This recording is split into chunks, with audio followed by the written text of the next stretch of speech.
Boy, I wish I had some money right now. I really want some Chick-fil-A. Well, if you were a bank, you could always just loan out your excess reserves to increase the money supply in the economy. So, I can loan out all my money, and I still have money to spend in the economy? Not exactly. Because the Fed sets a reserve requirement ratio on the banks, meaning that you have to keep a certain amount in the banks at all times. They do this so other people can continue making withdrawals. Man, that's almost as dumb as somebody raising their hand during an extra credit opportunity, spoiling it for the whole class. Samuel Burton Waters Blake. But what if I don't have any money in my required reserves? Well, you can always fall back on asking other banks to loan out to you. That way you can survive the night and stop the Fed from being all over you.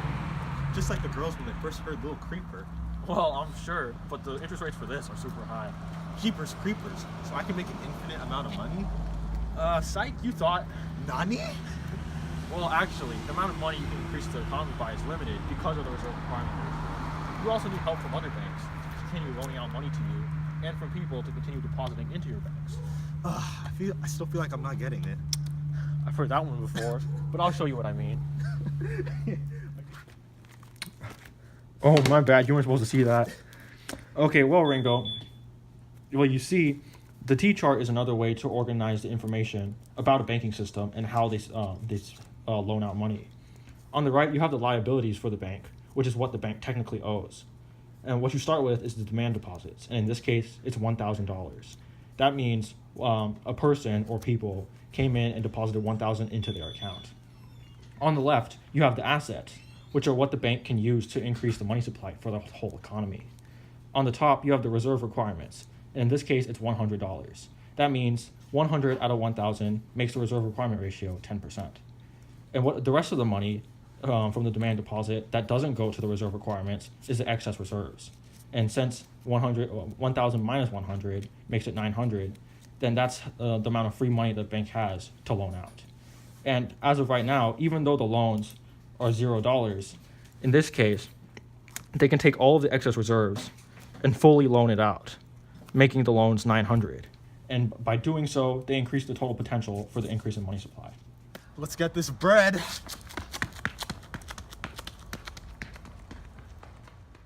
$2,000 years later.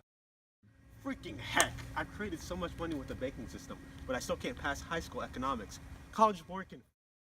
Oh wait, I have to make this rated G for Miss Walker's daughter. Who cares? You can finally get that juice box from Chick-fil-A now. True, I still don't have a car, but my parents buy my sister like 8 Lambos though.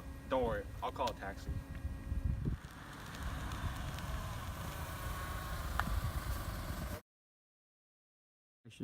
This isn't your first time in a taxi. Time for round 5. No! It's my arch enemy college board. I'm not used to ruining adult lives. Normally I target young, hopeful teens. But for you, I'll make an exception. Don't worry, Ringo. We've practiced for this together. You're right. It's time to duel! What was that? Poor editing. You guys have a way to pay? I don't have any money. Do you? I know how to pay for this. Practice AP exam time. If I were to give you this T-chart right here, would you be able to tell me the reserve requirement ratio? Oh boy, I know this. It's just the required reserves divided by the demand deposits. So 100 over 500, which is just 20%. You've trained a little bit, I see. Now for the next question. How much can this bank create? This is elementary, my dear. It's just the excess reserves, which is 400. I'm going to trip you up with this one. Trap card time. What is the total change to demand deposits from this bank? Oh, freaking heck. I don't know how to do this. Take a deep breath, Ringo. What he's really asking is for the total amount demand deposits can change. So that's just the money multiplier times the total demand deposit. Wow, you must be a math whiz or something. You must have had Mr. Stowers. So it's just 500 multiplied by 1 divided by 0.2, which is just 2,500. I always made you ponder dropping out with that question. I know Apush did that to you. Grr. Oh well, you'll never get this one. What is the total change to the money supply by the entire banking system? Oh, so you just mean the maximum amount of new money that the bank can create. So that's just the money multiplier multiplied by the excess reserves. So 400 multiplied by 5, so just 2,000. What I really need is a good Frozen parody to distract you. But my SoundCloud isn't loading right now. No matter. Question 5. What would limit the amount of money a bank can create? Besides being a broke boy like you, if banks didn't fully loan out, or people didn't fully deposit their money and kept some on hand, then the banks wouldn't be able to maximize the amount of money that they can loan out. Low blow, dude. Low blow. But now, it's time for my ultimate question. No human has ever answered this correctly, except for Miss Walker, because only the Phillips curve gives her fits. Now, what will the effect on M1 be if a person were to withdraw money from their checking account? Uh-oh, I don't know this one. It's time to call Sukhesh. Oh, it's Ringo. Hey kiddos, what's troubling you? I don't know how to answer College Board's last question. What happens to M1 when the bank increases its money supply?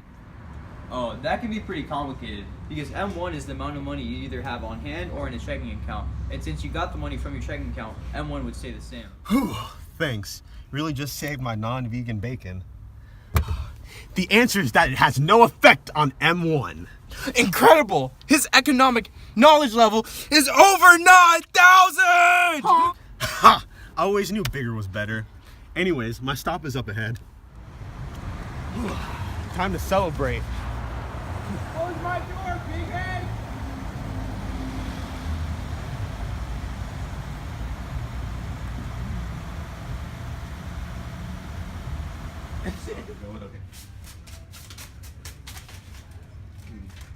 Weird flex, but okay.